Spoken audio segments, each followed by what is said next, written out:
Movies and TV shows have made Tudor England look like a never-ending parade of elaborate feasts, gorgeous costumes, and romantic courtly love. But here's what Hollywood never shows you. Most Tudors spent their days knee-deep in human waste, terrified of being accused of witchcraft and sleeping alongside lice in beds that could literally kill them. Oh, and if you're enjoying these stories, I'd really appreciate a like or subscribe. Super curious where you're all listening from, so drop a comment with your location and what time it is there. Always blows my mind how people are falling asleep to this all over the world. All right, let's head back to Tudor England. Trust me, it's going to be quite a ride. So, congratulations. You just woke up in a small Tudor cottage in the year 1540. The first thing you notice isn't the bird song outside or the morning light. It's the smell. Your nostrils burn with the acrid tang of wood smoke from the dying fire in the centre of the room. The smoke hasn't fully escaped through the hole in the thatched roof, and it hangs in the air, stinging your eyes. You're not in a bed, not really. You're lying on a straw-filled sack placed on top of a wooden platform. The mattress is lumpy and damp from the night's condensation. Your back aches from the uneven surface. Unlike modern beds with their springs and memory foam, your Tudor sleeping arrangement is basically a bag of dried grass held up by ropes strung across a wooden frame.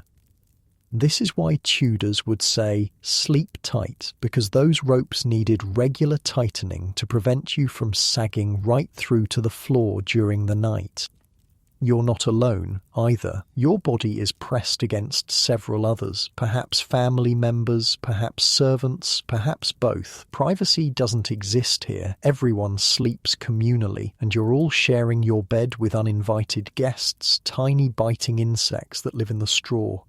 You can feel them now, the little itches across your skin. Fleas and lice are just part of daily life. The good news is you're not sleeping on the floor like some of the poorer folk. That would put you at risk of rats running across your face in the night. The bad news is you're still not safe from rodents. They can climb. You sit up and reach for your clothes, which are hanging on a peg nearby. They're the same clothes you wore yesterday and the day before that. In Tudor England, most people own exactly one outfit. You might have a second, better set for church on Sundays, but that's it.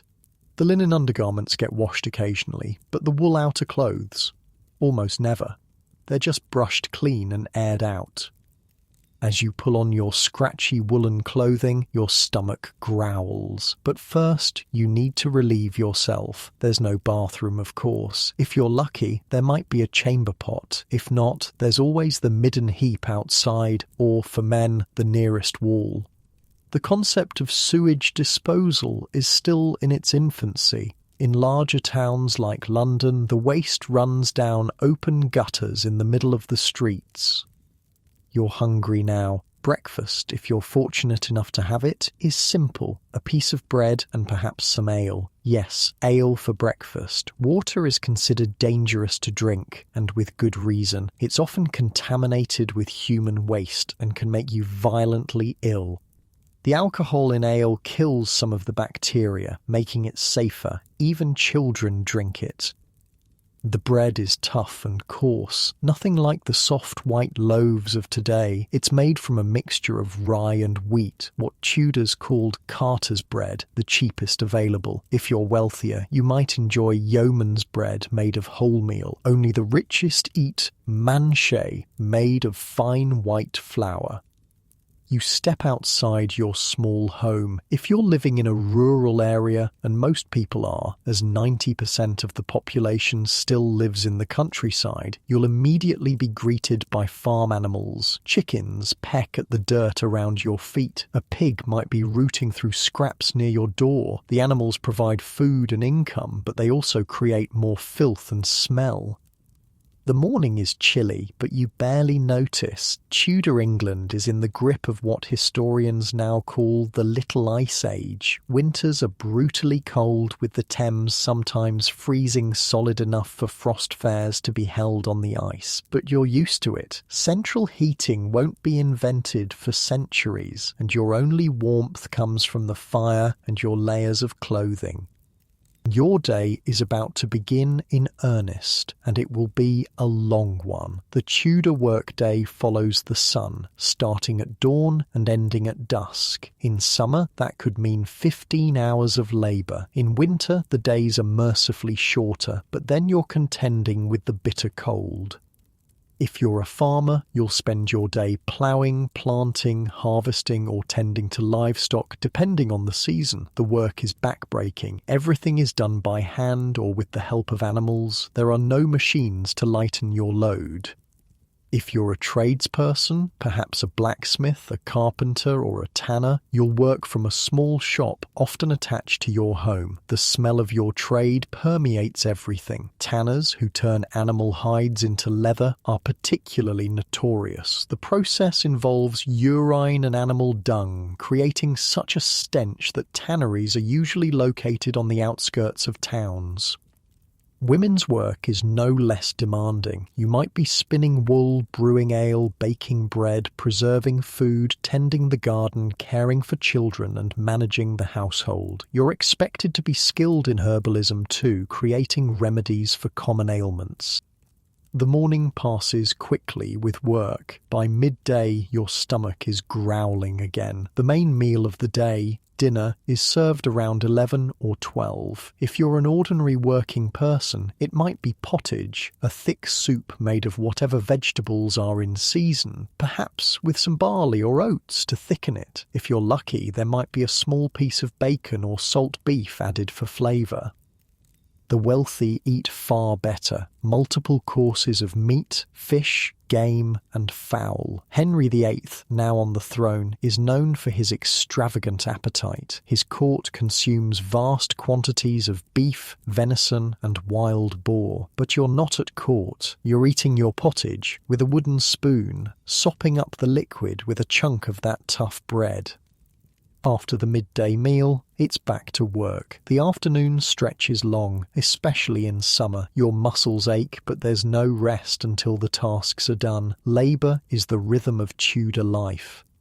As the sun begins to set, you might take another meal, supper, though it's typically lighter than dinner. More bread, perhaps some cheese or cold leftovers from midday. If you're in a town, you might hear the church bells ringing, marking the hour. Timekeeping is still imprecise for most people. You live by the sun and the seasons, not by minutes and seconds. But here's something that might surprise you about Tudor sleep habits. Unlike modern people who generally sleep through the night, Tudors often practiced what historians now call segmented sleep. You would sleep for about 4 hours, first sleep, then wake for an hour or two in the middle of the night. During this wakeful period, you might pray, chat quietly with family members, or even visit neighbours. Then you would return to second sleep until dawn. As darkness falls completely, you prepare for bed. Candles and rushlights, reeds dipped in animal fat, are expensive, so most ordinary people simply go to sleep when it gets dark. Only the wealthy can afford to stay up late reading or socialising by candlelight. Before sleeping, though, there are prayers to be said. Religion dominates Tudor life, structuring your days and weeks. During the reign of Henry VIII, England is undergoing a religious revolution. The king has broken with Rome and established himself as the head of the Church of England. This has profound implications for everyone. Monasteries are being dissolved, religious practices are changing, and expressing the wrong religious views can be dangerous. Speaking of danger, there's one more thing you need to worry about before sleeping: fire. With open flames for heating and cooking and timber-framed buildings with thatched roofs, fires are a constant hazard. A stray spark can set an entire house ablaze in minutes, and from there an entire town can burn. Many Tudors die in house fires, especially in winter when fires burn constantly for warmth. You check that the embers in the fire are banked safely, then climb back onto your rope-strung bed with its lumpy straw mattress. Others join you. Again, no privacy here. The room is dark except for perhaps a bit of moonlight filtering through the shutters. As you lie there, other worries might fill your mind. Disease is rampant in Tudor England. The plague still strikes periodically, killing vast numbers. Smallpox, typhus, and sweating sickness claim many lives too. That mysterious sweating sickness is particularly feared. It can kill within hours of the first symptoms appearing. No one knows what causes it. Modern historians think it might have been a form of hantavirus, but it's terrifying enough that even King Henry flees London when outbreaks occur. There's also the ever-present fear of famine. A bad harvest can mean starvation for many. The years 1527-1528 saw terrible harvests and widespread hunger. The same happened in the 1550s during Mary I's reign, and again in the 1590s under Elizabeth I.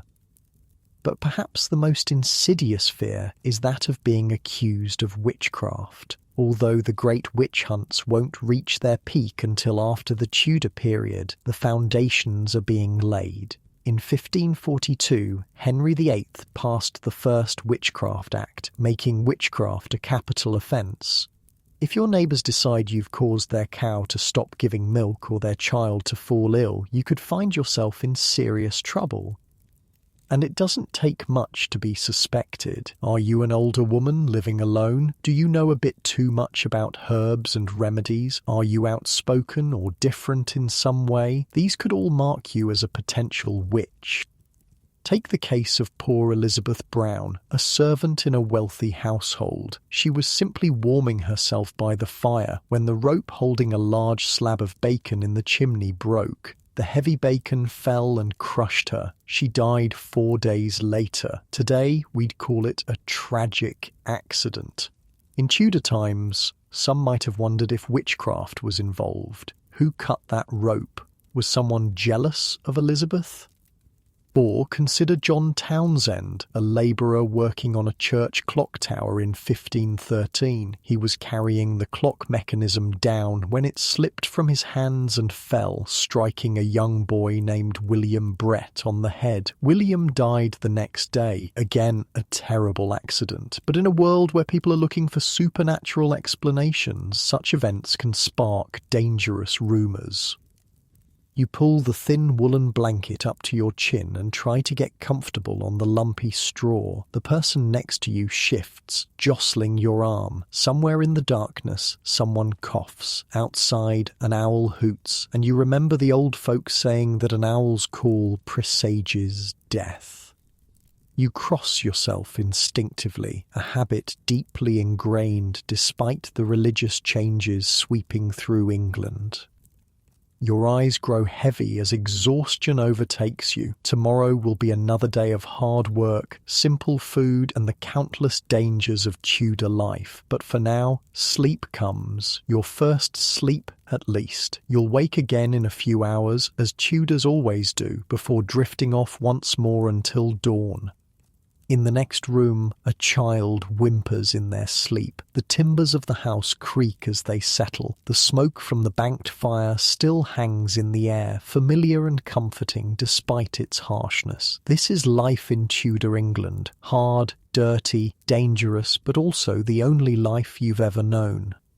You're just beginning to drift off when you hear a sound that makes your blood run cold. The distinctive, ominous rattle in someone's throat. It's coming from the elderly grandmother who shares your home. That sound is all too familiar in Tudor times. It's the sound of approaching death. The death rattle, they call it. The old woman has been ailing for weeks with a persistent cough and fever. In the Tudor world, there's little that can be done for such illnesses. There are herbal remedies, honey and herbs for the cough perhaps, but no antibiotics, no hospitals as we know them. Many illnesses that are easily treatable today were death sentences then. Tomorrow you might need to fetch the local wise woman who knows the healing properties of plants, but you're aware that this same knowledge that might heal could also lead to accusations of witchcraft if things go wrong. It's a precarious balance. The old woman's breathing steadies and the rattling stops for now. You close your eyes again, trying to find sleep despite the worries crowding your mind. Life is precarious in Tudor England. Death is an everyday companion, not a distant stranger. But for now, you're alive. You've survived another day in one of history's most challenging eras. As you finally drift off to sleep, the smoke from the fire, the scratchy wool blanket, the hard straw beneath you, the sounds of breathing all around. These discomforts fade into the background. They're simply part of being Tudor. This is normal. This is life. In the darkness, as your first sleep takes hold, you don't know what tomorrow will bring. More hard work, certainly, perhaps joy, perhaps sorrow, but most likely just another day of survival in a world where simply staying alive is an achievement worthy of respect. The pale light of dawn filters through the shutters. You've survived the night, and honestly, that's no small achievement in Tudor England. You rise with the sun, as does everyone around you. The old grandmother who rattled in her sleep has made it through the night too, though she looks weaker than yesterday. The harsh reality is that in this era, illness is often a slow march toward death. Without modern medicine, each recovery feels like a small miracle. You splash your face with cold water from a basin. No hot shower this morning, or any morning for that matter. Bathing in Tudor England is a complicated affair. Despite what you might have heard, Tudors weren't universally filthy. They did care about cleanliness, just in a different way than we do now. Instead of bathing their entire bodies regularly, most Tudors practice what we might call spot cleaning. They wash their hands and face daily and change their linen undergarments frequently. The linen actually helps keep them clean. It draws oil and sweat away from the skin. Their outer clothes, made of wool and other materials, are rarely washed, but instead are brushed and aired out. Full immersion baths are rare and sometimes considered dangerous. There's a common belief that opening the pores through bathing can allow disease to enter the body. This isn't entirely irrational given their understanding of medicine. They don't know about germs, but they do observe that people sometimes fall ill after bathing. The wealthy might have proper baths occasionally. Henry VIII has elaborate bathing facilities at Hampton Court Palace, with water carried through lead pipes. But for ordinary folks like you, bathing means standing in a wooden tub and sponging yourself off, assuming you can spare the firewood to heat the water. You run a damp cloth over your face and hands, which is the extent of most daily Tudor hygiene. Your teeth, you might rub them with a cloth, perhaps with a bit of salt as an abrasive. Toothbrushes as we know them won't be common for another couple of centuries. Many Tudors have terrible teeth, especially the wealthy who can afford sugar. Elizabeth I's teeth are famously blackened from her sweet tooth. After this minimal morning routine, it's time for breakfast, if you get one at all. Breakfast isn't a given for everyone in Tudor times. Many people, especially the nobility, skip it entirely and wait for their main meal around midday. But working folks like farmers and labourers often need the energy to start their day.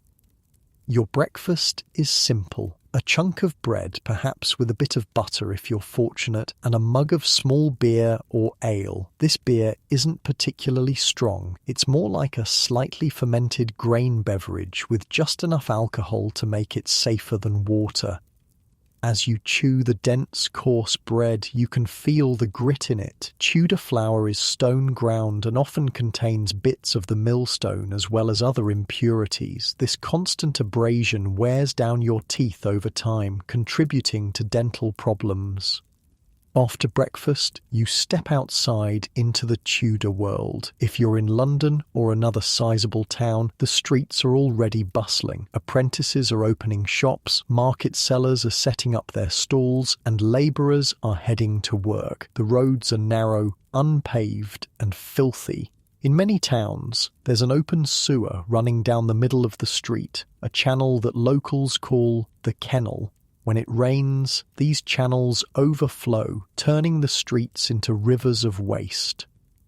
The smell hits you immediately. Human and animal waste, rotting food, and the distinctive odours of various trades all mingle in the air. Tanners use urine and dog feces in their leather-making process. Butchers toss unwanted animal parts into the street. Chamber pots are emptied from upper windows with only a cursory warning shout of "Gardez-le" from the French "Gardez l'eau" or "Watch out for the water." But here's something that might surprise you. Most Tudors don't notice the smell much. It's just the background of their lives, and their noses are accustomed to it. What they do worry about is miasma, bad air that they believe carries disease. This theory isn't entirely wrong. The foul air often does coincide with areas of disease, though not for the reasons they think.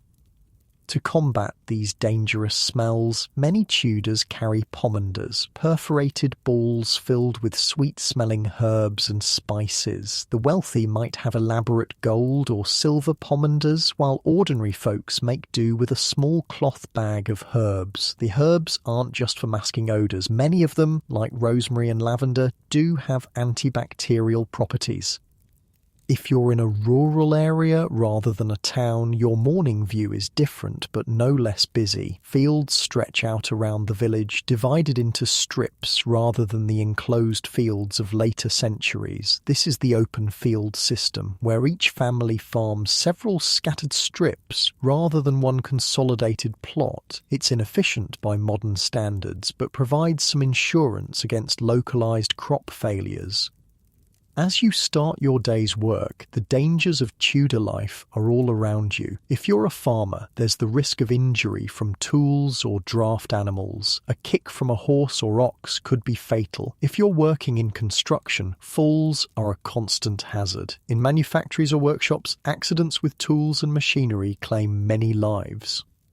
Let's say you're a farmer heading out to your field strips. You carry your tools over your shoulder, perhaps a wooden plough if you're fortunate enough to own one, or simpler hand tools if not. The walk might be long, as the strips are scattered around the common fields. The work is back-breaking. Ploughing means walking behind a heavy wooden plough, trying to keep it cutting straight furrows in the soil. If you're wealthy enough to own an ox or horse to pull it, that makes the work somewhat easier, but you still need to control the animal and the plough simultaneously. Planting is done by broadcasting, scattering seed by hand across the ploughed soil. It's inefficient, with much of the seed lost to birds or uneven distribution, but it's the only method available. Later, you'll need to weed the growing crops by hand, bent over for hours under the sun.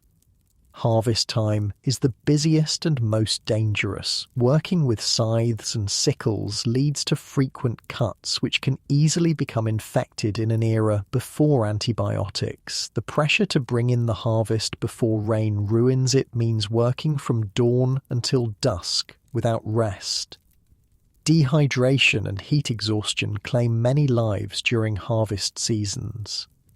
And after all this work, the yields are pitifully small by modern standards. A good wheat harvest might return only 3 or 4 times the seed planted. A bad one might barely return what was sown. This thin margin between subsistence and starvation explains the terror that bad weather brings to Tudor communities. Mid-morning you pause briefly for a small snack, perhaps an apple if it's the right season, or another piece of bread. Then it's back to work until the main meal of the day.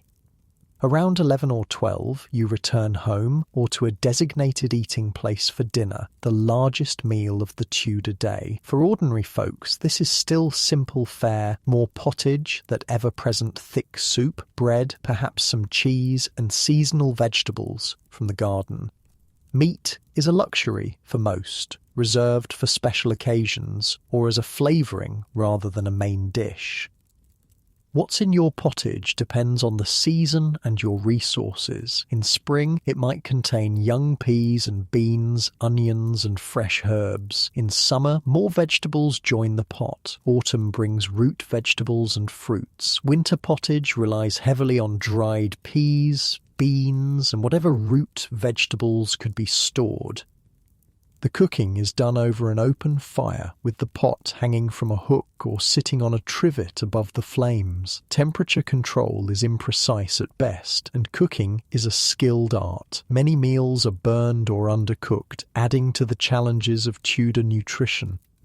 After the midday meal, it's back to work until evening. The Tudor workday is long, essentially all the daylight hours, which means summer days are exhausting. There are no weekends as we know them, though Sunday is reserved for church attendance. Other religious holidays provide additional breaks from labour, though Henry VIII's religious reforms have reduced the number of such holidays. As the afternoon wears on, you feel the fatigue in your muscles. Tudor work is physically demanding in ways that few modern jobs are. There are no machines to help with lifting, digging, pounding, or carrying. Everything is done by human or animal power. This constant physical labour shapes Tudor bodies. Most people are lean and muscular from necessity, though not necessarily healthy by modern standards. Nutritional deficiencies are common, especially in winter and early spring when fresh food is scarce. Rickets caused by vitamin D deficiency leaves many with bowed legs. Scurvy from lack of vitamin C is common in winter months. Let's say it's now summer in your Tudor life. The days are long, hot, and filled with work, but summer brings its own dangers beyond just exhaustion. Diseases spread more rapidly in warm weather. Dysentery, the bloody flux as Tudors call it, is particularly common and deadly. It causes severe diarrhoea, often with blood, leading to fatal dehydration. Thomas Wolsey, Henry VIII's powerful cardinal, died of dysentery while under arrest in 1530. Food poisoning is another summer hazard. Without refrigeration, meat and fish spoil quickly. Most is preserved through salting or smoking, but fresh food in summer is always risky. Tudor cooks know to be wary of certain foods, but they don't understand bacteria or food safety as we do. There's also the danger of the mysterious sweating sickness that periodically sweeps through England during the Tudor period. It first appeared in 1485 and had several deadly outbreaks before disappearing around 1551. The disease is terrifying because it strikes so swiftly. People can be healthy in the morning and dead by evening. Symptoms include sudden onset of fever, profuse sweating, headache, and extreme exhaustion, followed by death within hours for many victims. The sweating sickness particularly frightens Henry VIII, who flees London during outbreaks, moving his court from place to place to escape infection. Anne Boleyn survives a bout with it in 1528, but many at court, including Cardinal Wolsey's household, lose members to the disease. Another summer danger is drowning. It might surprise you to learn that drowning accounts for almost half of all accidental deaths in Tudor England. Rivers and ponds are essential for daily life, for washing, for water, for cooking and cleaning, for transportation. But they're deadly. Most people can't swim, and even those who can may struggle in the heavy wool clothing that Tudors wear. A common drowning scenario involves women fetching water or washing clothes at the river's edge. The banks are slippery, especially after rain, and a fall into deep water often proves fatal. Men drown while fishing, crossing rivers, or travelling by boat. Children drown in alarming numbers, falling into ponds, wells, or streams while playing or helping with chores.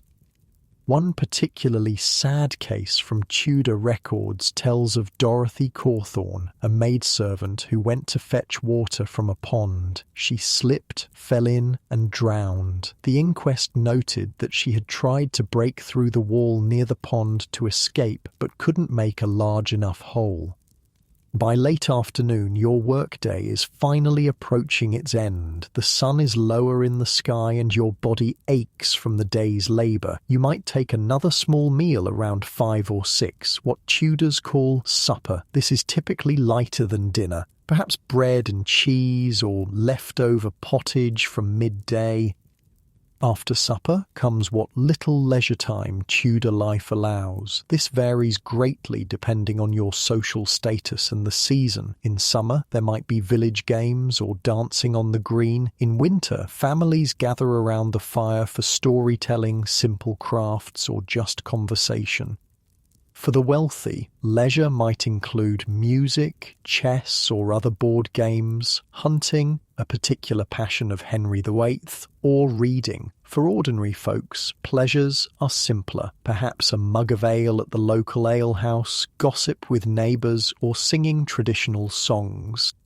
Religion structures much of Tudor leisure time as well. Evening prayers are part of daily life, and religious festivals punctuate the year. May Day, Midsummer, Harvest Home, Christmas, and Easter are major celebrations that break up the routine of work.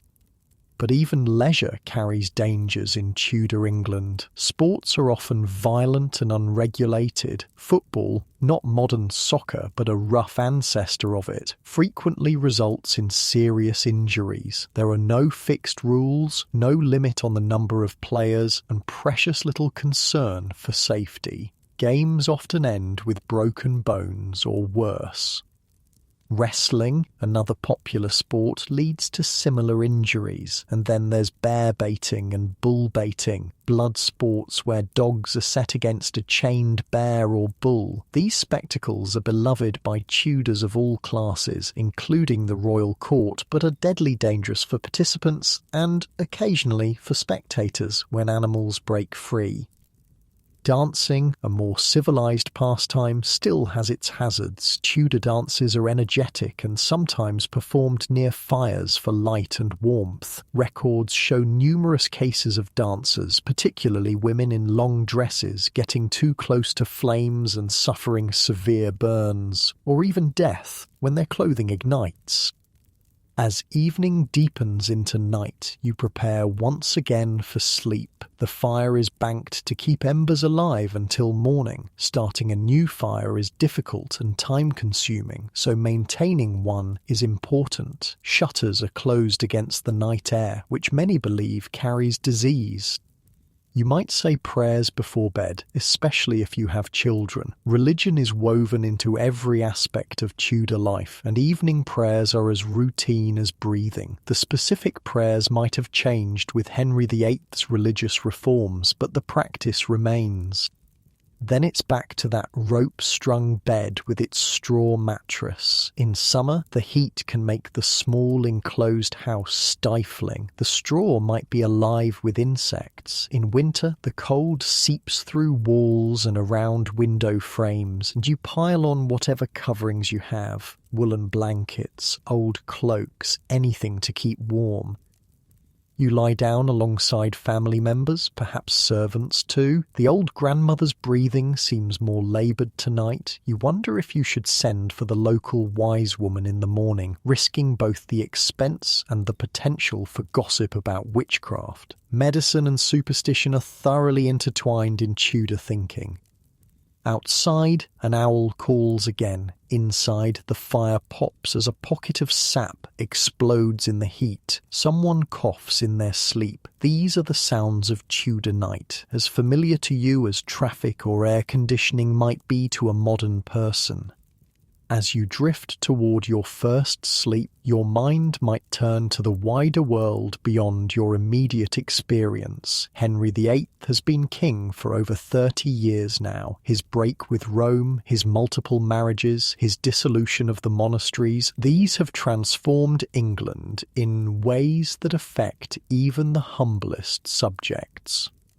The dissolution of the monasteries has particularly changed the landscape of charity and care. For centuries, monasteries provided what little social safety net existed, offering food to the destitute, basic medical care, and shelter for travellers. With their closure, these services have largely disappeared, leaving communities to fend for themselves. For the sick or injured, options are few and often frightening. Physicians are available only to the wealthy, and their treatments, based on balancing the four humours of the body through bloodletting, purging and other interventions, are as likely to harm as help. Surgeons, often doubling as barbers, perform necessary operations without anaesthesia or antiseptics. Midwives deliver babies with no medical training beyond experience. Folk healers and wise women provide herbal remedies that sometimes work, sometimes don't, and sometimes lead to accusations of witchcraft. Speaking of witchcraft, fear of supernatural harm permeates Tudor life. Bad harvests, sudden illnesses, deformed livestock births, all might be blamed on witchcraft. While the great witch hunts are still in the future, the groundwork is being laid in the Tudor period. Henry VII's 1542 Witchcraft Act makes witchcraft a capital offence for the first time. Though the law is repealed 5 years later, the idea that witches deserve death takes root in the public mind. The most vulnerable to accusations are those on society's margins: elderly widows, women with knowledge of herbs and healing, the mentally ill, the deformed, or simply those who have quarrelled with neighbours. A reputation for ill temper or unusual behaviour might be enough to spark suspicion. You've heard whispers about Agnes Sampson, a Scottish midwife accused of raising storms to sink the ship carrying King James VI's bride. Under torture, she confessed to meeting with the devil and was burned at the stake. Scotland's witch trials are particularly severe, but England has its share as well. Your thoughts drift from these grim realities as sleep begins to claim you. Your body, exhausted from the day's labour, surrenders to the first sleep of the Tudor night. In a few hours, you'll wake briefly before returning to sleep until dawn, the segmented sleep pattern that feels entirely normal to you but would seem strange to modern people. The fire has died down to glowing embers. The house creaks and settles around you. Outside, night creatures go about their business. Mice scurrying, owls hunting, foxes prowling. Inside, human bodies rest and recover from one hard day, preparing for another. Tomorrow will bring more work, more dangers, more of the constant struggle that is Tudor survival. But for now, there's sleep. And in Tudor England, that's no small blessing. Your eyes open in the darkness. This is normal. You've completed your first sleep, and now comes that strange, peaceful time between sleeps that every Tudor knows well. The house is quiet, except for the soft breathing of others around you. Through cracks in the shutters, moonlight casts thin, silver lines across the room. You lie still, letting your mind wander in that particular way that comes only in these midnight hours. This wakeful period between first and second sleep is when Tudors often have their most profound thoughts, say their most heartfelt prayers, or engage in quiet conversation. It's a special time, almost sacred in its stillness, but tonight that stillness is broken by a wet, rasping cough from the grandmother. It sounds worse than before. In the dim light, you can just make out her form, shivering despite the blankets piled on her. You rise quietly, careful not to disturb others, and move to stoke the fire. A few embers still glow, and you add small kindling to bring the flames back to life. By this meagre light, you examine the old woman. Her skin is hot to the touch, her breathing laboured. These are bad signs. Tudor medicine offers few effective treatments for serious illness. The entire understanding of how the body works is based on theories that date back to ancient Greece and Rome, particularly the idea of the four humours that must be kept in balance: blood, phlegm, yellow bile, and black bile. When someone is ill, Tudor physicians believe that one of these humours has become excessive or corrupted. The treatments aim to restore balance, often by removing the excess humour. This leads to practices like bloodletting, purging, and induced vomiting, interventions that frequently weaken patients already struggling with disease. For the grandmother's fever and cough, a Tudor physician might prescribe bloodletting to reduce the hot humour they believe is causing the fever, but physicians are for the wealthy. For ordinary folk like you, healthcare comes from local wise women, from family remedies passed down through generations, or from apothecaries who sell herbal preparations. You decide to try a common Tudor remedy for fever, a tea made from willow bark. Unknown to you, this actually contains a chemical similar to aspirin and might genuinely help reduce the fever. You steep the bitter bark in hot water and help the old woman drink it. For the cough, you mix honey with a bit of vinegar, another remedy that has some basis in effectiveness. While you tend to the grandmother, you think about the more extreme medical practices of your time. Surgery is performed by barber surgeons, men who cut hair and perform bloodletting 1 minute, then amputate limbs the next. There's no anesthesia beyond alcohol or opium for those who can afford it, and no understanding of germs or infection. Surgeons operate in their everyday clothes, often wiping bloody hands on their aprons between procedures.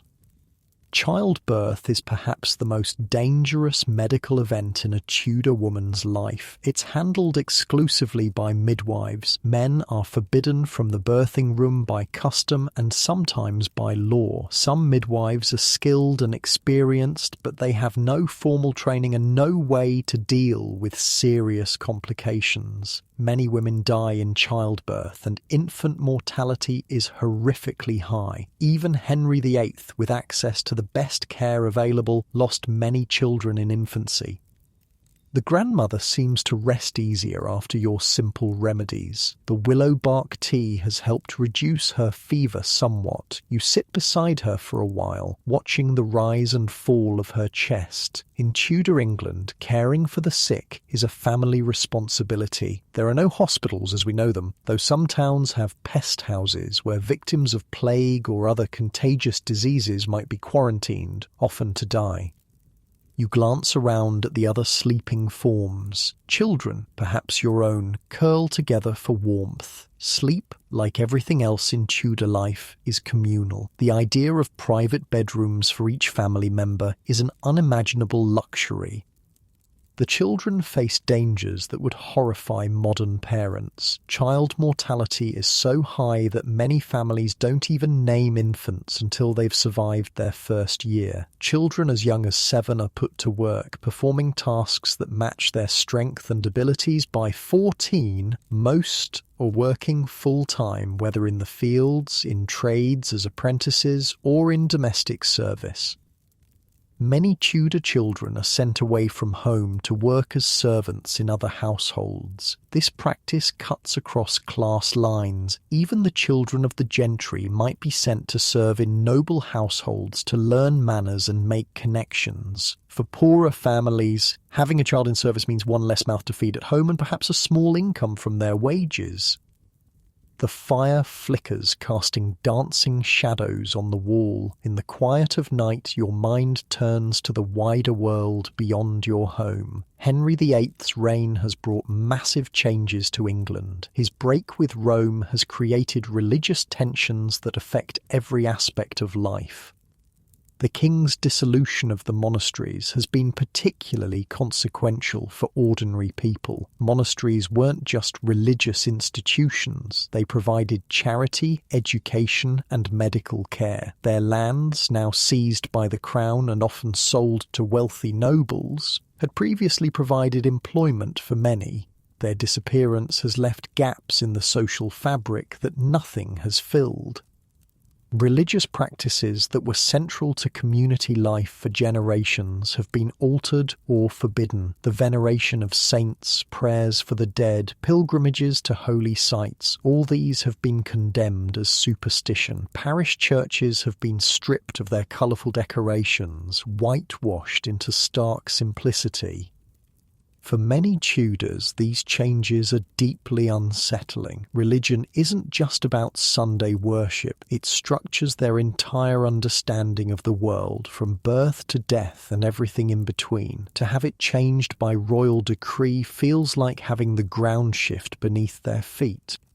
Some adapt easily to the new ways, others maintain old practices in secret, risking punishment if discovered. Many simply go along outwardly while harbouring private doubts or continuing traditional devotions behind closed doors. The grandmother stirs and murmurs something indistinct. You lean closer to hear, but she's not fully conscious, just talking in her fevered sleep. You adjust her blanket and return to your own bed, knowing that morning will come too soon and there's still work to be done after dawn. As you settle back onto your straw mattress, you notice the eastern sky beginning to lighten ever so slightly through a crack in the shutters. Dawn isn't far off. Your second sleep will be brief tonight. You close your eyes, but sleep is elusive now. Your mind is too full of worries about the grandmother, about the day's work ahead, about the larger uncertainties of life under a king whose religious policies change with his marriages. You think about food, wondering what the day's meals will bring. In early summer like now, there's the hungry gap, the difficult period when winter stores have run low but new crops aren't yet ready for harvest. It's a time of sparse meals for many Tudor households. The Tudor diet varies dramatically by social class and season. For the wealthy, meals are elaborate affairs with multiple courses. Meat dominates their tables: beef, venison, lamb, pork, and game birds in quantities that would shock modern nutritionists. Henry VIII's court consumes extraordinary amounts of meat, with records showing the royal household getting through 1,240 oxen, 8,200 sheep, 2,330 deer, 760 calves, 1,270 pigs, and 53 wild boar in just 1 year. For ordinary people like you, meat is an occasional luxury rather than a daily staple. Your protein comes more often from white meats, dairy products like cheese and eggs, than from actual meat. When meat does appear on your table, it's more likely to be bacon or small game like rabbits and birds than the brown meats enjoyed by the wealthy. Bread is the true staple of the Tudor diet for all classes, though its quality varies enormously. The poorest eat rough bread made from rye or barley, while the middling sort enjoy wheat bread, and the rich have fine white manchet bread made from sifted flour. Pottage, that ever-present thick soup or stew, appears at most Tudor meals for ordinary folk. It's a practical dish, able to stretch small amounts of ingredients to feed many mouths. Into the pot goes whatever is available: vegetables from the garden, grains, herbs, and perhaps scraps of meat or bacon for flavour. Vegetables are more important in the Tudor diet than many people realise. Cabbage, onions, leeks, garlic, turnips, carrots, peas and beans are widely grown and consumed. Salads made of greens and herbs are popular in season. Fruits like apples, pears, plums and berries are eaten fresh in summer and preserved for winter use. Sugar is known but expensive, used sparingly even by the wealthy. Honey is the more common sweetener for those who can afford it. Spices are another luxury, with pepper, ginger, cinnamon, nutmeg and cloves all imported at great expense. Ordinary cooking relies more on herbs grown in kitchen gardens: rosemary, thyme, sage, mint and parsley. As the first light of dawn begins to filter into the room, others start to stir. Another Tudor day begins with its labours, dangers, and small pleasures. You rise, stiff from the hard bed, and check on the grandmother. Her fever seems slightly lower, but her breathing is still laboured. There's little more you can do except continue with the simple remedies and hope. Outside, the morning is bright and clear. Good weather for the day's work. In the garden, dew sparkles on the vegetables and herbs. This small plot is vital to your family's survival, providing much of your food. Tudor gardens are practical spaces focused on food production rather than ornamental plants. The garden contains the vegetables that form the basis of your diet: cabbages, onions, leeks, turnips and carrots. There are peas and beans growing up poles and salad greens like lettuce and spinach. A section is devoted to herbs, both culinary and medicinal: rosemary, thyme, sage and mint for cooking, feverfew, comfrey and chamomile for healing. If you're fortunate enough to have a bit more land, you might have fruit trees, apples, pears or plums, and perhaps bushes bearing currants, gooseberries or raspberries. Fruit is valued not just for eating fresh, but for preserving as jams or dried fruit to provide sweetness and vitamins through winter. As you move through your morning routine, stoking the fire, preparing a simple breakfast, checking on livestock if you have any, you're aware of the rhythms that govern Tudor life. These aren't just daily rhythms, but seasonal and annual ones as well. The agricultural year dictates much of Tudor life, especially in rural areas. Spring means planting and lambing, summer brings haymaking and sheep shearing, autumn is the busy harvest season, and winter is for threshing grain, repairing tools and equipment, and indoor work like spinning and weaving.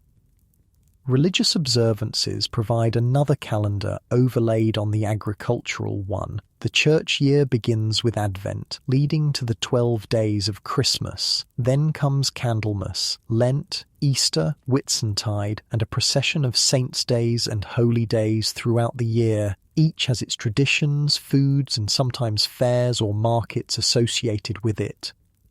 Henry VIII's religious reforms have altered some of these observances, eliminating many saints' days and changing certain practices, but the rhythm of the year, with its mixture of work and celebration, continues much as before. By mid-morning, you're deep into the day's labour. If you're a farmer, this might mean weeding crops, repairing fences, or tending animals. If you're a craftsperson, you're practising your trade: carpentry, blacksmithing, weaving, brewing, or any of the dozens of specialised crafts that make up the Tudor economy. Women's work is equally vital and equally demanding. Besides the gardening, cooking, cleaning and childcare that fall primarily to them, many Tudor women practice trades of their own. They might be brewers. Brewing was traditionally women's work before it became commercialised. Bakers, spinners, seamstresses, or midwives. Widows often take over their husbands' businesses, becoming independent businesswomen in their own right. As the sun climbs higher, the day grows warmer. Summer in Tudor England can be pleasant, but it brings its own dangers. Without refrigeration, food spoils quickly in the heat. Milk turns sour within hours, meat attracts flies and begins to rot. Bread develops mould.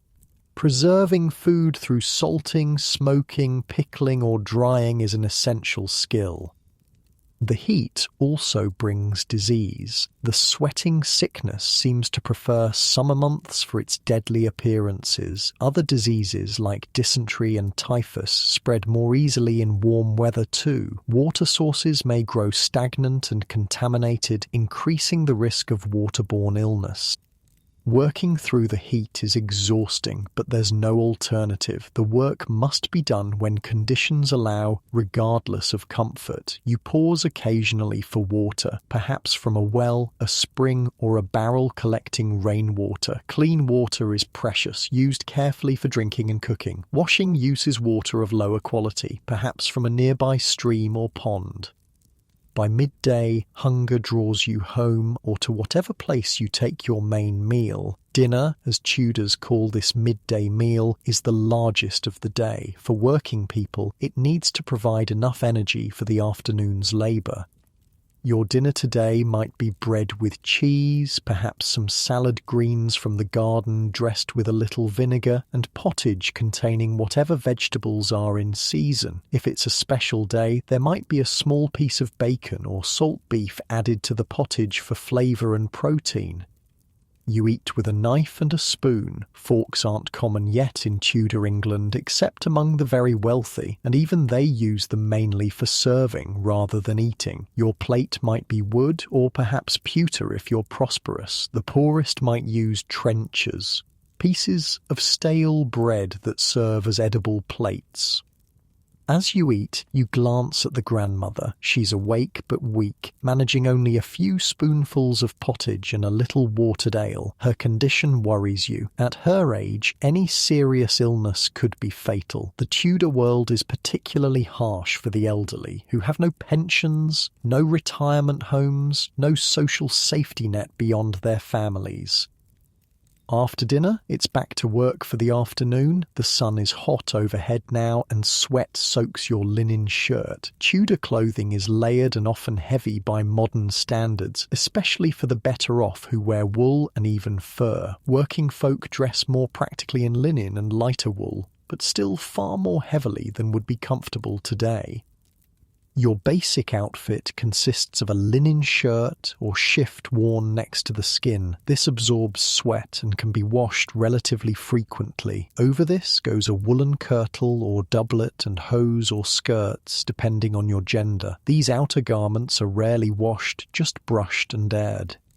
Headwear is nearly universal. Women wear linen caps or coifs that cover their hair, while men wear woolen caps or felt hats. Shoes are made of leather with wooden soles, uncomfortable and inflexible by modern standards. Many working people, especially children, go barefoot in summer to save their shoes for winter when they're truly needed. The afternoon stretches long, filled with labour. Physical work is the lot of almost all Tudors except the highest nobility. Even merchants and professionals expect to engage in physical activity as part of their daily routine. The completely sedentary lifestyle of many modern people would be unimaginable and probably considered unhealthy in Tudor times. As you work, your mind might wander to news and gossip you've heard recently. Information travels slowly in Tudor England, carried by travellers, merchants and official messengers. There are no newspapers yet, though printed broadsheets announcing important events or sensational crimes sometimes circulate in towns. News from London takes days or weeks to reach distant parts of the kingdom. News from abroad might be months old by the time ordinary people hear it. This creates a curious time lag in awareness. Events that will prove historically momentous might be unknown to most people until long after they've occurred. But some news does filter down, particularly about the king and court. Henry VIII's marital troubles are common knowledge. How could they not be when they've led to such profound religious and political changes? His current wife, Catherine Parr, is his sixth, and Tudor gossip networks buzz with speculation about whether she'll survive where others didn't. Catherine Parr is known to have Protestant sympathies, which puts her at risk as Henry's religious policies have swung back toward traditional practices in recent years. The king's mood has grown more unpredictable as his health has declined. He suffers from an ulcerated leg that causes him constant pain, and he's gained enormous weight. The athletic young king of earlier years is now a bloated, irascible old man. You've heard rumours of factional struggles at court between conservative and reform-minded nobles, each trying to position themselves for the coming reign of Prince Edward, Henry's young son. Such high politics seems distant from your daily concerns, but experience has taught Tudors that changes at court can eventually affect even the humblest subjects. The afternoon begins to wane, the shadows lengthen, and the fierce heat of midday softens. You start to think about the evening meal, supper, and what tasks remain before you can rest. A sudden commotion draws your attention. Someone is shouting in the distance, and others are taking up the cry.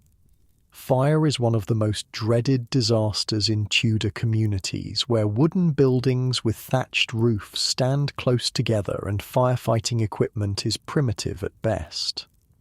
You rush toward the noise, along with others from nearby. The scene that greets you is not a fire, thankfully, but still serious. A cart has overturned on the main road through the village. Its load, barrels of ale being transported to a nearby town, has spilled across the dusty road. The carter lies motionless beside his fallen vehicle, and the horse that pulled it is panicking, still partially in its harness.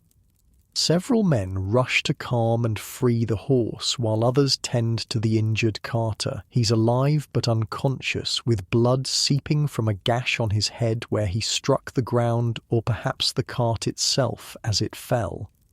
Transportation accidents are common and often deadly in Tudor England. Roads are unpaved, rutted and treacherous. Carts and wagons have no springs or other suspension, making for a bone-jarring ride even on good roads. Horses, oxen and other draft animals can be unpredictable, and there are no safety standards for vehicles or harness equipment. The carter is carried to the nearest house while someone runs to fetch the local healer. His prospects are uncertain. Head injuries can be fatal, and Tudor medicine has little to offer beyond basic wound cleaning and bandaging. If he survives, he may face the loss of his livelihood. If he's unable to work, there's no disability insurance or compensation for injuries. The spilled ale is another tragedy of sorts. It represents a significant financial loss for someone, perhaps the carter himself, perhaps the brewer who hired him, perhaps the innkeeper expecting the delivery. In the Tudor economy, such losses can be devastating. Most people operate with thin margins, carrying debt and dependent on each transaction for survival. As the excitement dies down and the injured man is taken care of as best as possible, you return to your own concerns. The incident is a stark reminder of how quickly disaster can strike in Tudor life, how thin the line is between routine and catastrophe. You check on the grandmother again before the evening meal. She seems no worse, but no better either. You prepare another willow bark tea and help her drink it, along with some watered ale to keep her strength up. In your mind, you're already calculating how long you can maintain this care while still managing your other responsibilities. The Tudor work ethic allows little room for extended caregiving. Supper is a simple affair. Bread, cheese, perhaps some cold pottage left from dinner. As the summer sun finally begins to set, quite late at this time of year in England's northern latitude, you finish the day's tasks and prepare once more for night. The fire is banked carefully. Fire safety is a constant concern in Tudor households. Embers can easily escape and ignite thatch or timber, and a house fire can quickly spread to an entire village. Many communities maintain rudimentary firefighting equipment, buckets, ladders and hooks for pulling down burning thatch, and have established procedures for responding to fires.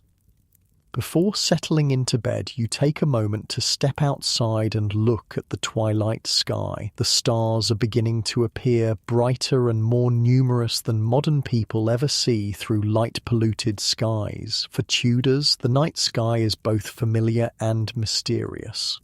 Canvas for religious belief, astrological supposition, and practical timekeeping.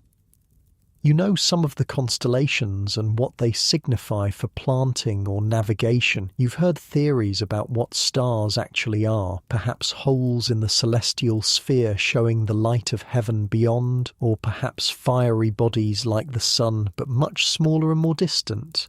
The truth is beyond Tudor science to determine. The evening air is cool after the day's heat, carrying the sense of ripening crops, cooking fires, and the ever-present organic aromas of a pre-industrial community. Somewhere, someone is playing a pipe or tabor, simple music to end the day. You return inside to join your family and household in the communal bed. Tomorrow will bring more work, more dangers, more of the constant struggle that defines Tudor life. But for tonight, there's the comfort of familiar bodies, the softness of even a straw mattress to tired muscles, and the promise of rest. As you settle in, listening to the grandmother's laboured breathing and the quieter respiration of the others around you, you reflect on your place in this Tudor world. It's a hard life by modern standards, physically demanding, filled with disease and danger, lacking most of the comforts we take for granted. But it's the only life you know, and it has its satisfactions. The rhythm of seasons, the accomplishment of necessary work, the bonds of family and community.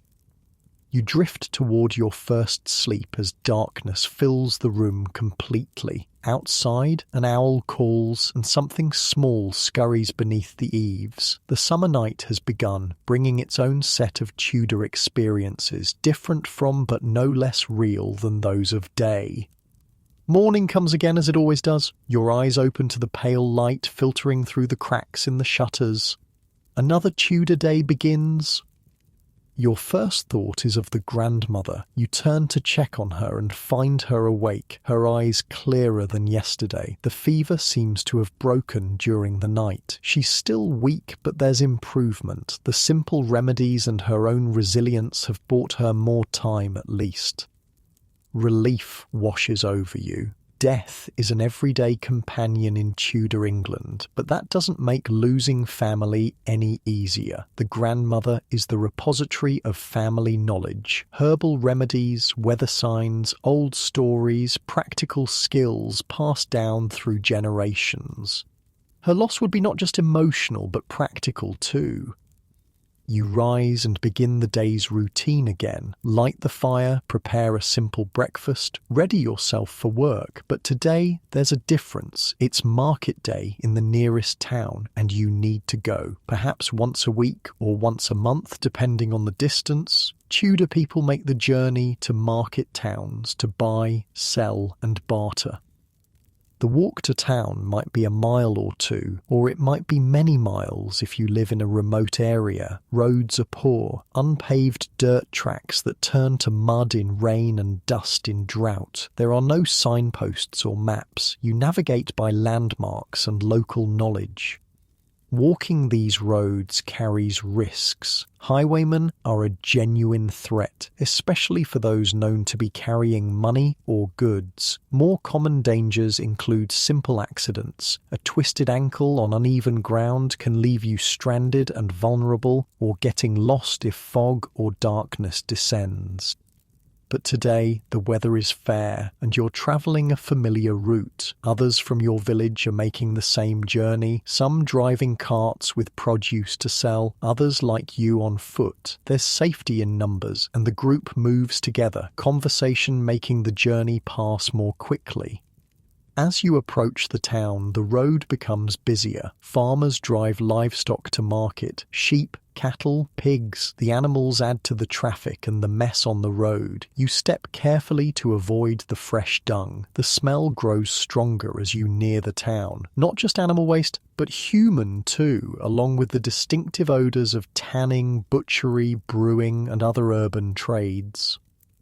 The town itself is small by modern standards, but seems bustling and crowded to rural eyes. Buildings press close together along narrow streets. Most are timber-framed with wattle and daub infill, many with upper stories that project out over the street, making the thoroughfares seem even narrower and darker.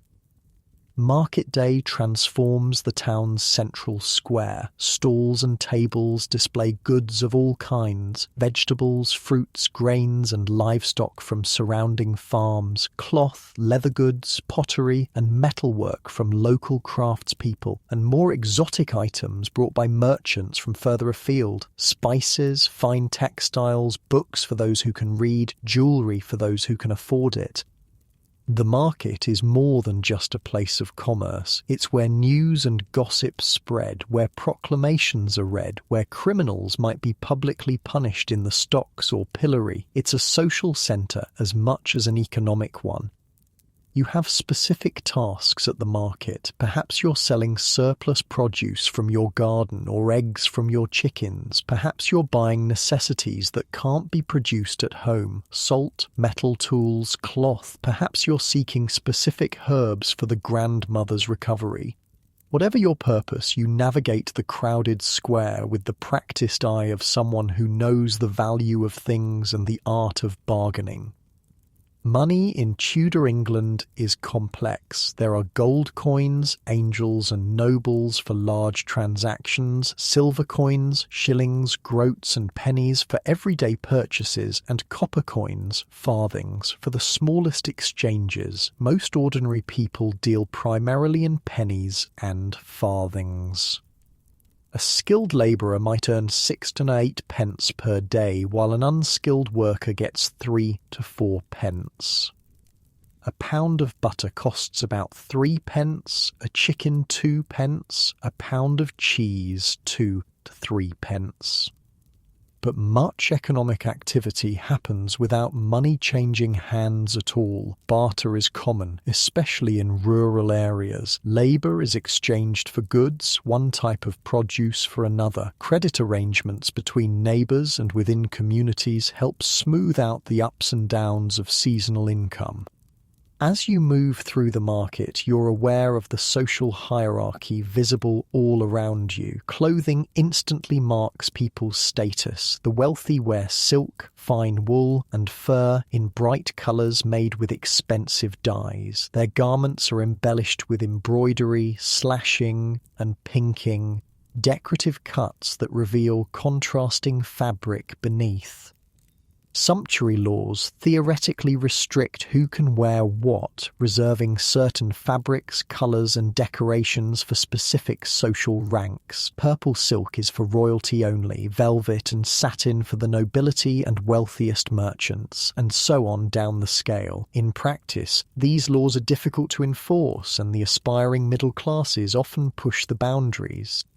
Your own clothing is practical rather than fashionable, sturdy wool and linen in natural or inexpensively dyed colours, but even at the lower economic levels there's concern for appearance. Your best outfit, reserved for church and special occasions, has small touches that show care and pride, perhaps a bit of embroidery on a collar or a slightly better quality of cloth.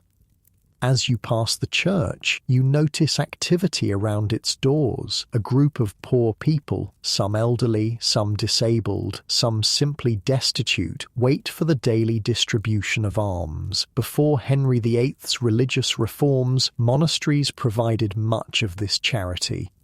With their dissolution, parish churches have taken on more of the burden, but resources are stretched thin. Tudor attitudes toward poverty are complex and changing. Traditional Christian teaching emphasizes the virtue of charity and the spiritual value of giving to the poor, but there's also increasing distinction between the deserving and undeserving poor, those who cannot work versus those who, supposedly, will not. The Tudor Poor Laws, beginning with an act in 1536, increasingly regulate and institutionalise poor relief. Each parish becomes responsible for its own poor, raising funds through a mandatory poor rate levied on property owners. The old, sick and disabled receive outdoor relief, money or necessities while remaining in their own homes. Orphans and abandoned children are apprenticed to learn trades.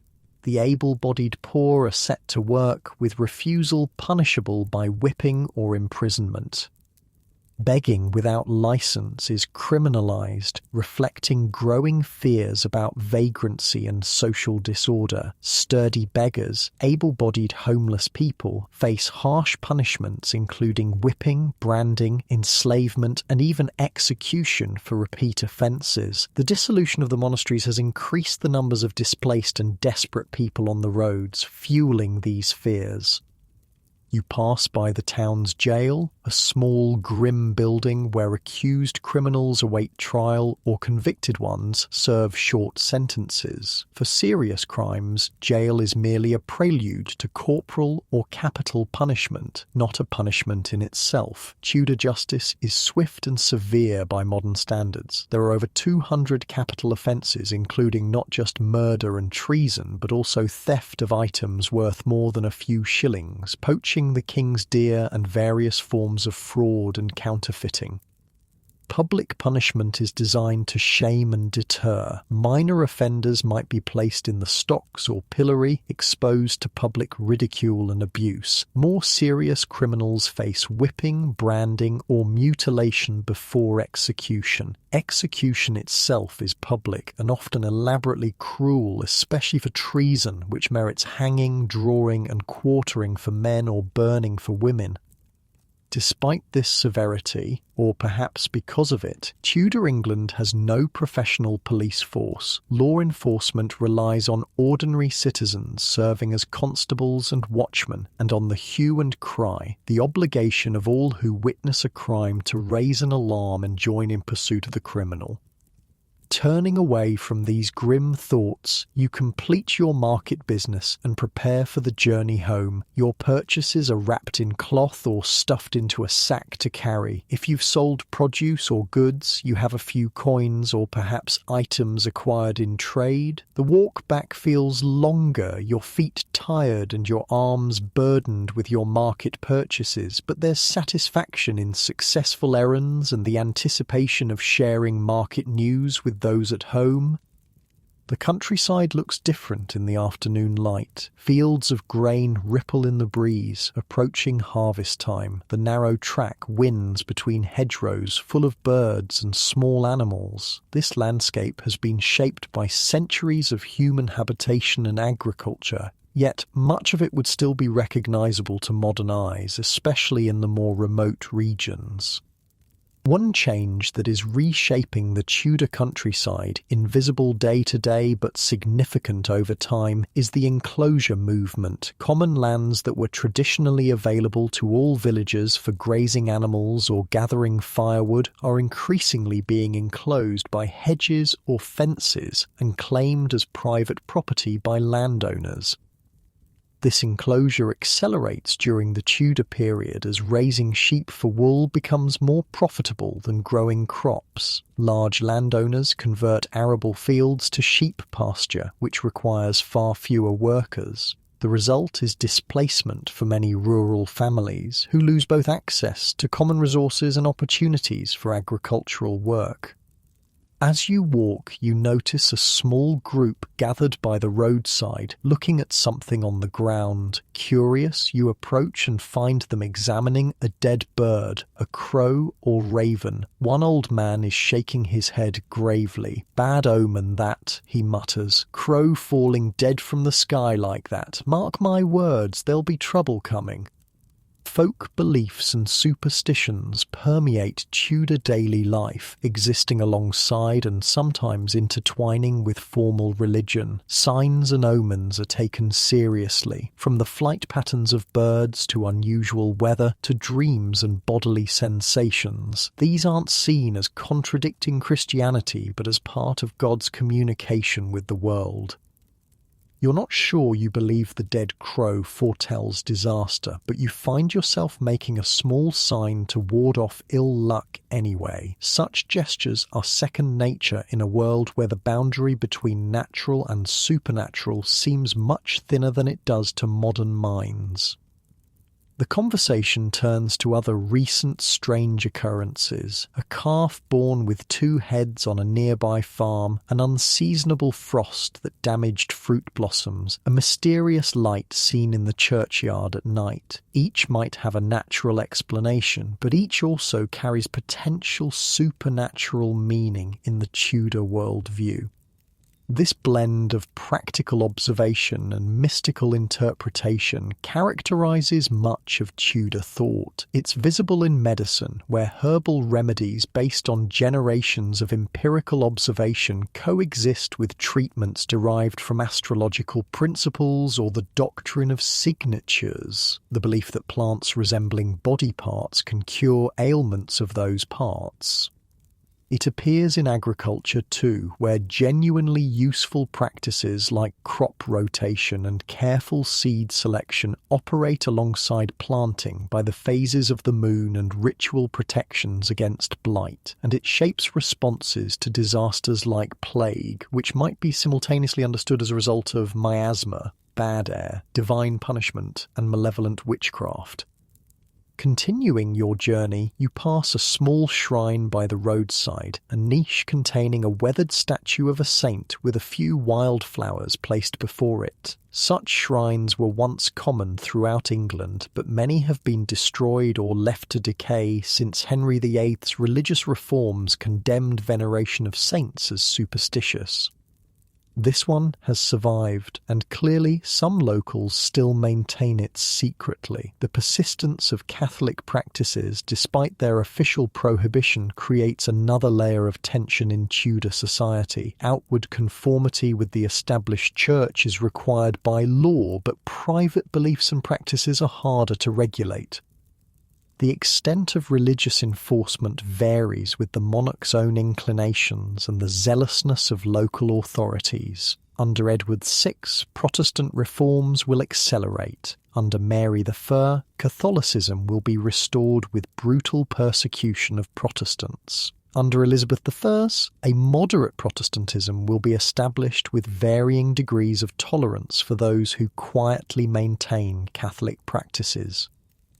For ordinary Tudor people, these shifts in official religion create practical as well as spiritual dilemmas. Do you risk using your rosary beads in private prayer? Do you teach your children the old prayers or the new? Do you hide the religious images that once adorned your home, hoping someday to display them again or destroy them to avoid suspicion? As you near your home village, the smoke from cooking fires rises straight up in the still evening air. The familiar sight brings comfort after the busy market day. However harsh and dangerous Tudor life may be, there's security in the known, in familiar places and faces, in established routines. The market purchases will make dinner more interesting tonight. Perhaps there's a bit of salt pork or dried fish to add to the pottage, or some honey for a sweet treat. Small luxuries by modern standards, but significant in the Tudor context where variety in diet is limited by seasonality, preservation methods, and economics. Your thoughts turn to the grandmother and her illness. The herbs you purchased at market should help with her recovery. Horehound for the cough, valerian to help her sleep, perhaps some saffron if you could afford such an expensive spice. Tudor medicine relies heavily on herbal remedies, many of which do contain pharmacologically active compounds. But medicine is inseparable from folk belief and religion. Along with the herbs, there might be prayers, charms, or rituals to aid healing. A particular saint might be invoked for specific ailments. St. Blaise for throat problems, St. Apollonia for toothache, St. Agatha for breast diseases. Despite official prohibition, many Tudors continue these invocations privately. As you walk the final stretch toward home, you reflect on the day's experiences and the larger Tudor world they represent. It's a world of stark contrasts between wealth and poverty, health and disease, security and vulnerability, official doctrine and private belief. It's a world in transition too, though this is less visible in daily life. The seeds of what will become modern England are being planted in Tudor soil. Religious reformation, the rise of commerce, changes in land use, early stirrings of scientific thought, all are reshaping society in ways that contemporaries can only dimly perceive. For you and most ordinary Tudors, these grand historical processes matter less than the immediate realities of survival. Will the harvest be good enough to avoid hunger in winter? Will disease spare your household this year? Will political and religious changes make life easier or harder? These are the questions that occupy Tudor minds. You reach your home as the sun begins to set. The grandmother is sitting up, looking notably better than when you left this morning. Children play in the dirt yard, a dog barking excitedly around them. Smoke rises from the chimney, promising warmth and food inside. This humble scene, a small Tudor household at day's end, represents both the hardships and the resilience of ordinary people in this challenging era. Life is precarious, comfort is minimal by modern standards, and death is never far away. Yet there's also community, purpose, and moments of simple joy. You step through the low doorway into the single room that serves as kitchen, living area, and bedroom for your entire household. The familiar smells greet you: wood smoke, cooking food, the earthy scent of the rush-strewn floor, the indefinable but recognizable smell of home. Someone has prepared a pot of pottage, which bubbles over the fire. You unpack your market purchases, each item a small triumph of economy or bartering skill. The household gathers around as you distribute them. A bit of salt, some spices, perhaps a length of ribbon or a small knife or other practical item. Market day also brings news from beyond the village. You share what you've heard, rumours of events at court, reports of weather or harvest conditions elsewhere, gossip about neighbouring communities. In a world without mass media, such person-to-person transmission is how information spreads, albeit slowly and with frequent distortion. The most reliable news comes via official proclamations read aloud at market crosses and in parish churches. These announce new laws, taxes, or religious requirements straight from the government in London. They're copied by scribes and dispatched throughout the kingdom, creating one of the few standardized sources of information available to all. As dinner is served, the enhanced pottage, bread, perhaps cheese or eggs, conversation continues. Tudor mealtimes are social occasions, opportunities for family members to share experiences and knowledge. There's little privacy in the one-room house, but there's companionship to compensate. The meal is eaten from wooden bowls using spoons and knives but no forks. Forks exist in Tudor England but are rare luxury items used mainly for serving, not eating. Most people eat with a combination of utensils and fingers, with a shared sense of appropriate table manners, despite the absence of modern implements. After the meal, there might be time for simple recreation before darkness makes most activities impractical. Children play with homemade toys, wooden hoops, rag dolls, tops and marbles. Adults might engage in conversation, storytelling, or simple games like cards, dice, or Nine Men's Morris, a board game played since medieval times. Music is another common pastime. Even humble households might have a pipe, tabor, small drum, or whistle. Songs are part of everyday life, accompanying work and celebrations. Ballads tell stories of love, adventure, and current events, spreading both entertainment and information.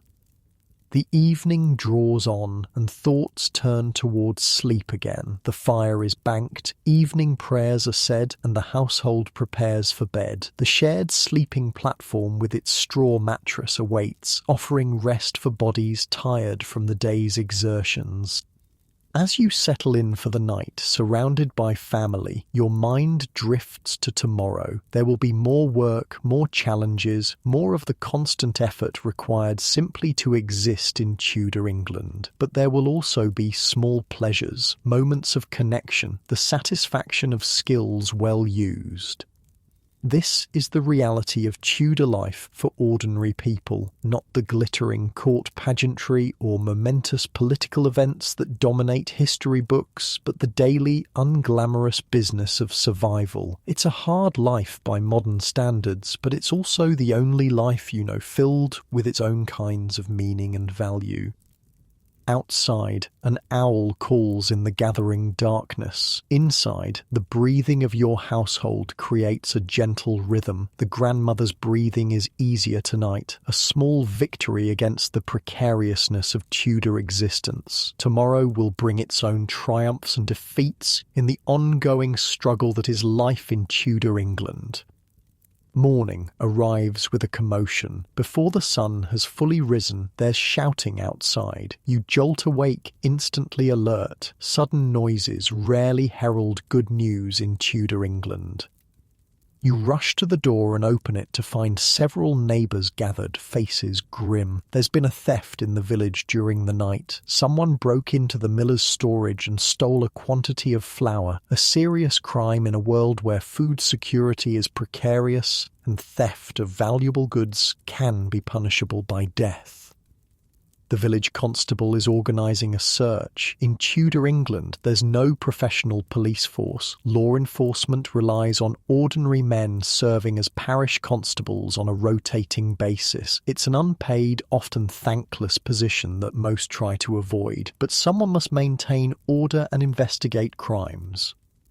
The constable has the authority to search properties, question suspects and make arrests, but he has no special training or weapons beyond what any citizen might possess. He relies on the cooperation of the community and the principle of the hue and cry, the legal obligation of all able-bodied men to assist in pursuing criminals when called upon.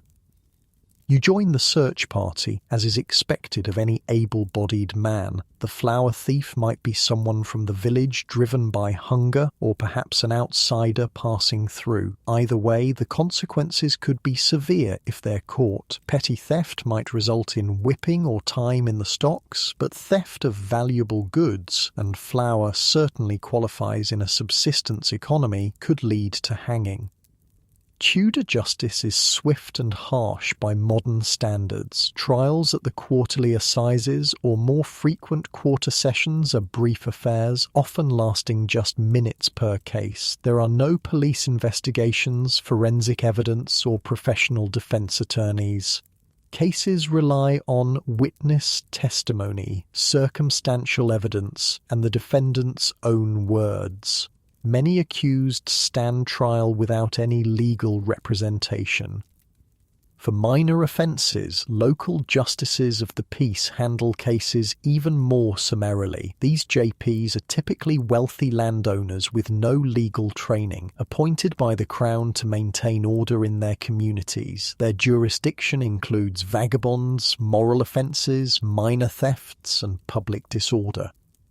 The flour thief is not found during the morning's search, though footprints leading into the forest suggest someone from outside the village. The constable organises a watch for the coming night in case the thief returns. The incident has left everyone uneasy. Crime threatens not just individual victims, but the social fabric that makes survival possible in the challenging Tudor world. After the excitement dies down, the day settles into its usual rhythm, but there's a special quality to today. It's St. John's Eve, June 23rd, one of the many holy days and festivals that punctuate the Tudor year. Tonight there will be bonfires and celebrations marking Midsummer, a Christian festival overlaid on earlier pagan observances of the summer solstice. Such festivals provide welcome breaks from the constant labour of Tudor life. The church calendar creates a rhythm of work and celebration, with feast days, saints' days, and major religious observances like Christmas and Easter offering opportunities for communal gathering, special foods, and temporary respite from toil. Henry VIII's religious reforms have eliminated some of these traditional celebrations, condemning them as superstitious or papist, but many persist, sometimes with their religious significance downplayed or reinterpreted to fit the new orthodoxy. The basic human need for festivity and community remains regardless of theological shifts. As you go about your daily tasks, there's a sense of anticipation for the evening's bonfire. Children are gathering wood and flowers for the celebration. Young people exchange knowing glances, aware that St. John's Eve is traditionally associated with courtship rituals and fortune-telling about future marriages. These folk customs exist alongside official religion in the Tudor mind without much sense of contradiction. Christianity, as practiced by ordinary people, incorporates many elements from earlier beliefs and cultural traditions. The bonfires of St. John's Eve are believed to ward off evil spirits, while also serving the practical purpose of community gathering and celebration.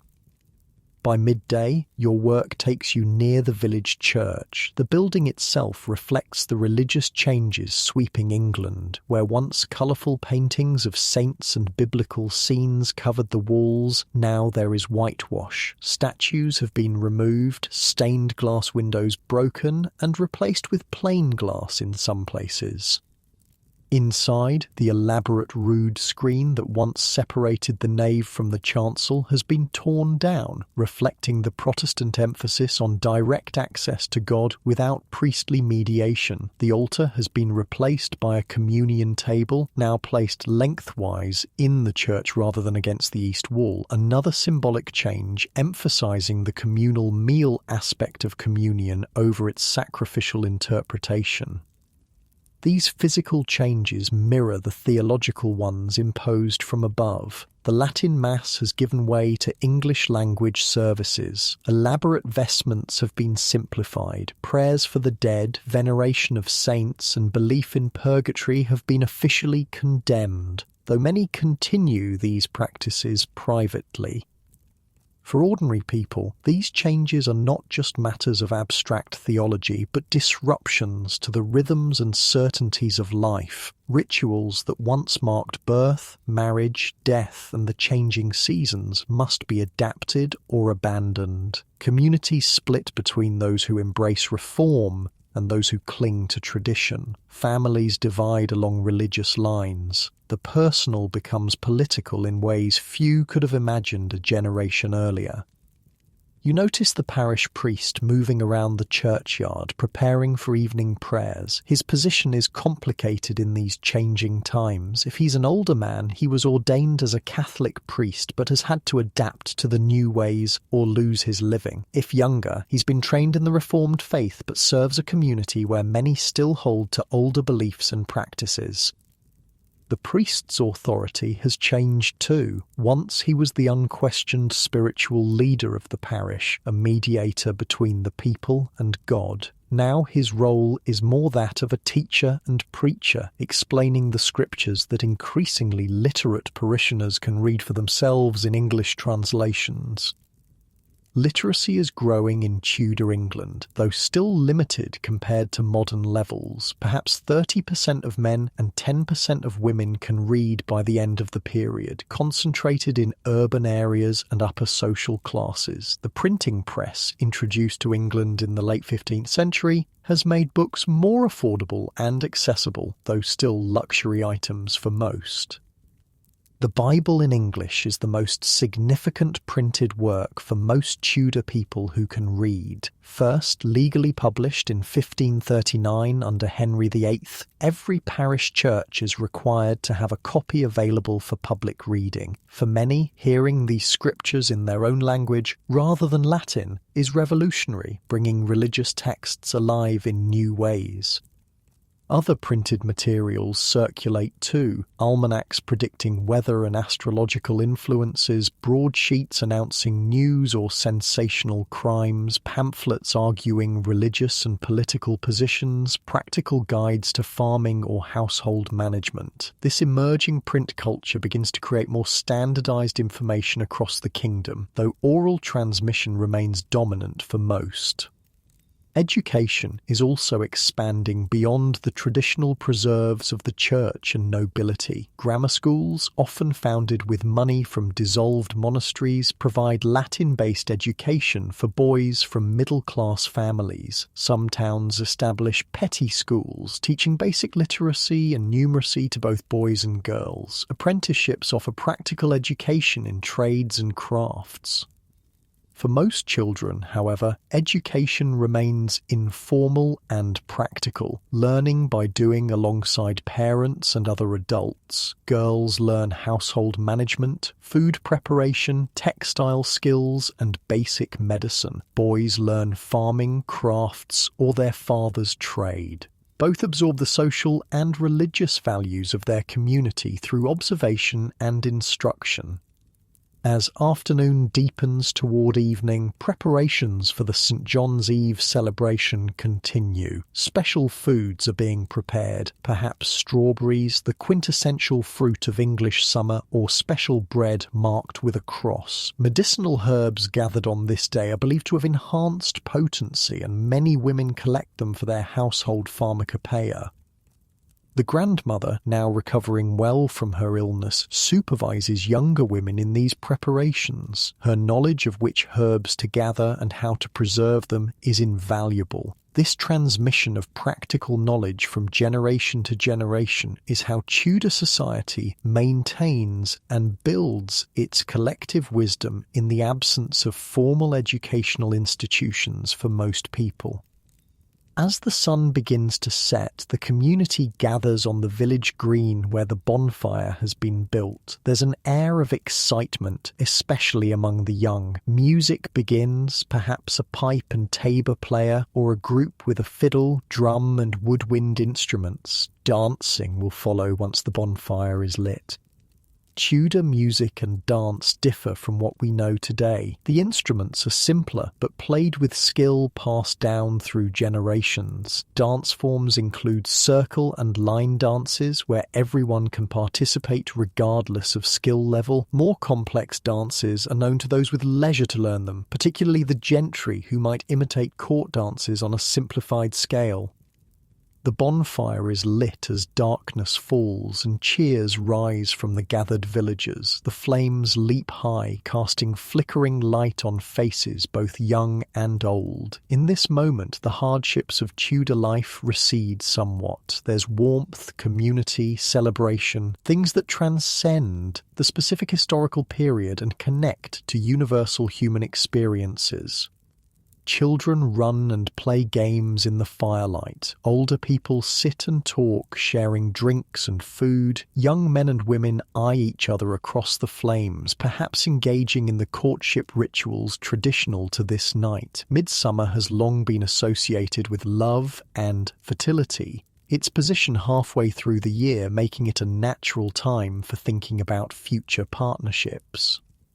Tudor courtship has its own rules and customs, varying somewhat by social class and region. For ordinary people, the process is relatively straightforward compared to the elaborate courtship rituals of the nobility. Couples meet at church, at markets, at festivals like this one they talk dance, perhaps exchange small gifts or tokens.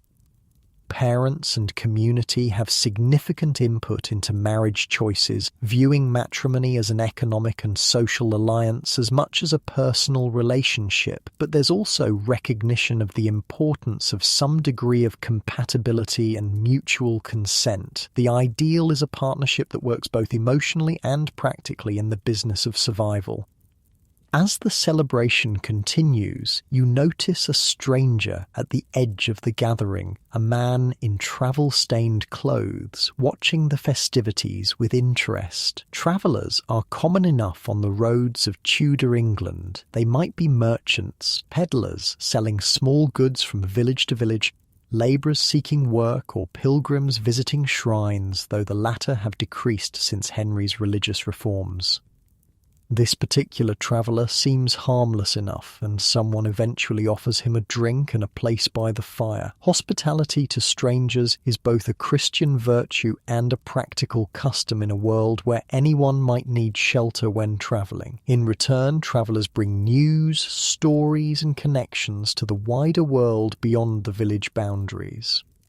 And that world is expanding in ways that few ordinary Tudors fully comprehend. During Henry VIII's reign, English explorers have begun venturing across the Atlantic, following in the wake of Spanish and Portuguese expeditions. John Cabot reached Newfoundland in 1497. The concept of a new world is entering English consciousness, though its full implications remain unclear to most.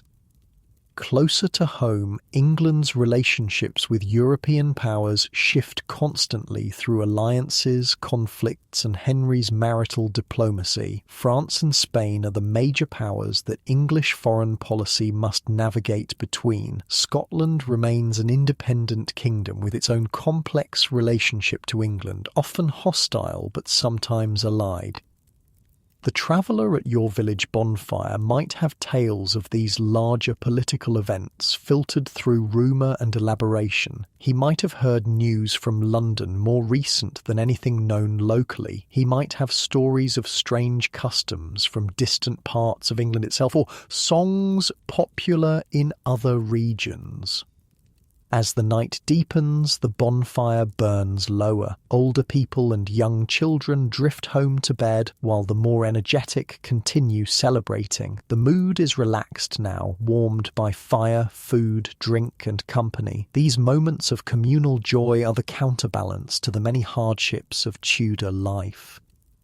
You stay late, enjoying the rare opportunity for leisure. When you finally return home, the single room is dark except for the banked fire's glow. The grandmother is already asleep, her breathing steady and much improved. Children are curled in their usual spots on the shared sleeping platform. The familiar scene brings comfort after the stimulation of the celebration. As you prepare for sleep, your mind wanders to the wider Tudor world beyond your immediate experience. What would it be like to live in London, with its tens of thousands of inhabitants, its royal palaces, its bustling commercial districts? What would it be like to be at court among the nobles competing for royal favour? What would it be like to sail on one of those ships venturing across the Atlantic to lands barely imagined? These thoughts aren't envy or ambition so much as natural human curiosity. Tudor society is highly stratified with limited social mobility. Most people live and die in circumstances similar to those they were born into. Yet there's always awareness of other lives, other possibilities, even if they seem as distant as the stars. The night is quiet now, except for the soft sounds of sleeping people and the occasional pop from the fire. Outside, the village has returned to its normal stillness. The St. John's Eve bonfire has burned down to embers, though a watch will be kept to ensure it doesn't spread. Tomorrow, ordinary life resumes with its constant work and challenges. This is the rhythm of Tudor existence, the daily struggle for survival punctuated by moments of celebration and community. It's a hard life by modern standards, filled with physical discomfort, constant labour, disease and early death. Yet it's also a life rich in human connection, practical knowledge and engagement with the natural world in ways modern people rarely experience. As you drift towards sleep, you carry these contradictions within you, the hardship and the joy, the limitations and the possibilities, the suffering and the resilience. This is what it means to be Tudor, to live in this particular slice of human history with its unique challenges and consolations. Your eyes grow heavy as exhaustion overtakes you. The straw mattress, so uncomfortable to modern sensibilities, feels welcoming to your work-weary body. The shared warmth of family provides both physical and emotional comfort in the darkness. Sleep comes easily, as it usually does for those who labour from dawn to dusk. In your dreams, perhaps you'll visit those distant places and different lives you wondered about. Perhaps you'll relive the bonfire celebration with its music and dancing. Perhaps you'll process the concerns of Tudor existence, the uncertain harvest, the religious changes, the ever-present threat of disease or accident. When you wake, it will be to another Tudor day with its labours and dangers, but for now there's the blessed respite of sleep, that universal human experience that connects people across centuries, whether on a featherbed in a royal palace or a straw mattress in a humble cottage. All Tudors, like all humans before and since, surrender to sleep and its restorative powers. The Tudor world fades as you sink deeper into slumber. The physical discomforts, the hard bed, the smoky air, the sounds of others nearby recede from consciousness. What remains is the fundamental human experience of rest, unchanged across the centuries, despite all the differences in circumstance. And in this way, the people of Tudor England were not so different from us after all. They loved, they feared, they worked, they celebrated, they slept. Their world was harsher in many ways, their lives more precarious, their comforts fewer, but their essential humanity, their hopes, dreams, and basic needs mirror our own across the gulf of time. As your awareness of the Tudor night fades, replaced by the gentle void of deep sleep, remember this connection that spans the centuries. The details of daily life may change dramatically, but the core experiences of being human remain remarkably constant. And with that thought, close your eyes and drift off to sleep.